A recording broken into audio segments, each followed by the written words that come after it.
In 1 month, a fifth of MI5's terrorism investigations involved far-right extremists.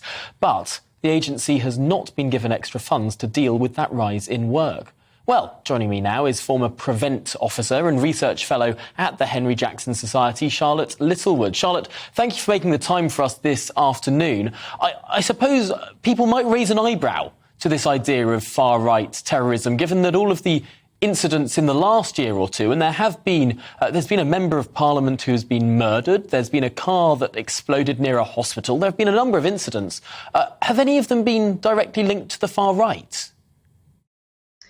I think while we understand that Islamist extremism and the threat from that is very real, by saying that there is a rising threat in far-right related activity is not to deny that there is an ongoing threat from Islamist-related activity. So we have seen just under 30% of all foiled extremist-related terrorist offences in the UK coming from right-wing inspired groups. So just under 30% of that which was foiled. So you have to look at what we are stopping as well as what is materialising. The whole point of funding towards our security services and counterterrorism policing is to ensure these attacks don't happen. So we really do need to look at what is being stopped really than what is materialising.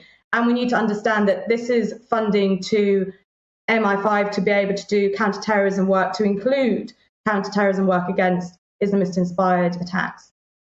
How safe are we right now? Are we less safe than we were 5 or 10 years ago from terrorism? I think we are under a greater attack from those that are inspired by extremist thinking. However, I do think that we have programs in place, Prevent and Channel, which are working.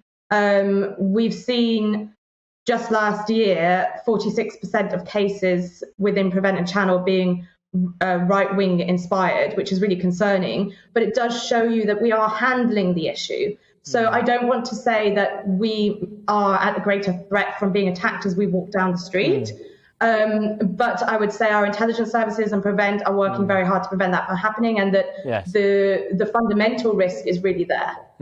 Well, Charlotte Littlewood, thank you so much for that overview there. Research fellow at the Henry Jackson Society. Really appreciate your time.